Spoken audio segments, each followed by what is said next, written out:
Hermanos, la providencia ha querido que comencemos este tiempo del Adviento, en la feria de esta primera semana del Adviento, con la fiesta de San Andrés Apóstol, por la Iglesia Ortodoxa llamado el Protocleto, el primer llamado por el Evangelio de Juan. En el Evangelio de Mateo vemos que está con su hermano Simón, pero en el Evangelio de Juan la llamada cuando pasa Jesús, después de que Juan dice, este es el Cordero de Dios, en esa seguidilla, digamos así, del Evangelio, encontramos que Andrés entiende estas palabras, va a buscar a su hermano Pedro y le dice, hemos encontrado al Mesías.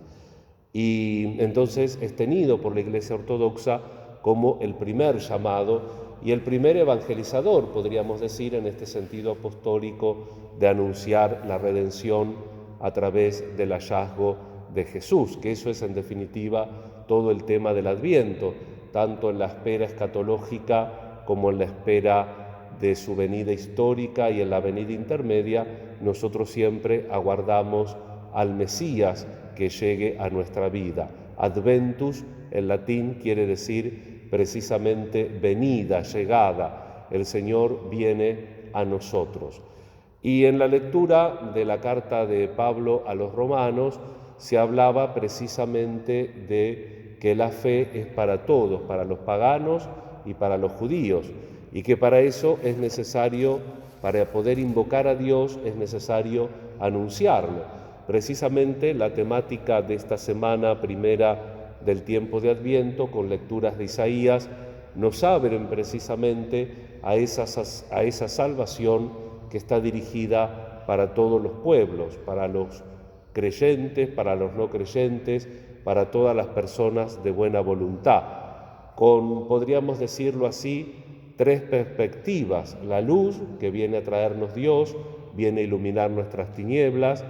Tenemos que tener una visión más sobrenatural de la realidad, tenemos que centrarnos en el proyecto de Dios y tenemos que también cultivar la paz. En el Evangelio Jesús se muestra precisamente como el que trae la paz, como el que orienta al mundo hacia Dios, como aquel que es la luz precisamente del mundo.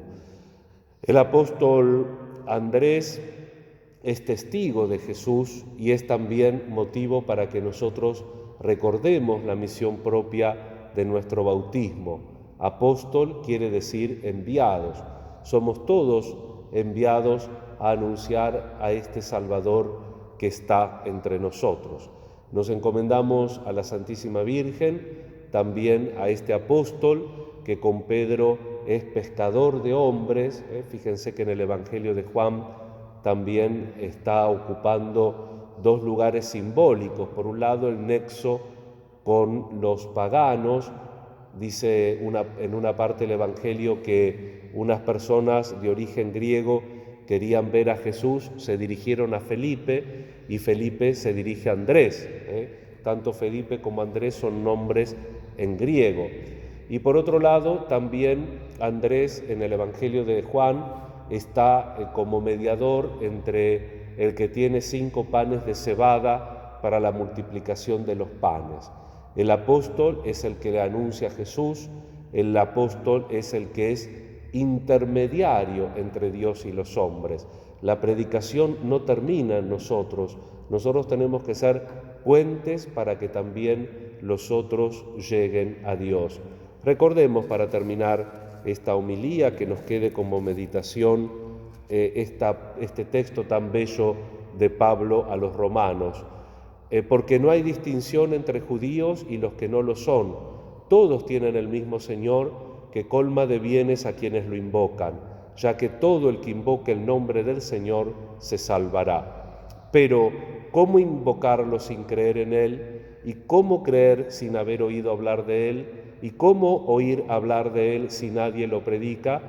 ¿Y quiénes predicarán si no se les envía? Como dice la Escritura, qué hermosos son los pasos de los que anuncian buenas noticias. Andrés anuncia la buena noticia del Mesías. Le dice a Pedro, hemos encontrado al Salvador.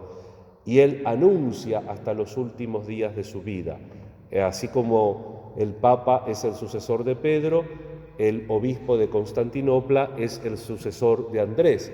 Y como todos los apóstoles ofrecieron su vida precisamente por el Evangelio. Recordemos que la tradición nos cuenta que Andrés muere crucificado como el signo por de las matemáticas. Vamos a pedir a la cruz de San Andrés, que siempre fue tenida como defensa contra el mal, como signo de fortaleza, que San Andrés nos enseñe en este tiempo de Adviento a iluminar, que nos enseñe a recibir el centro de nuestra vida, que es Jesús, y nos enseñe también a construir puentes de paz. Que así sea.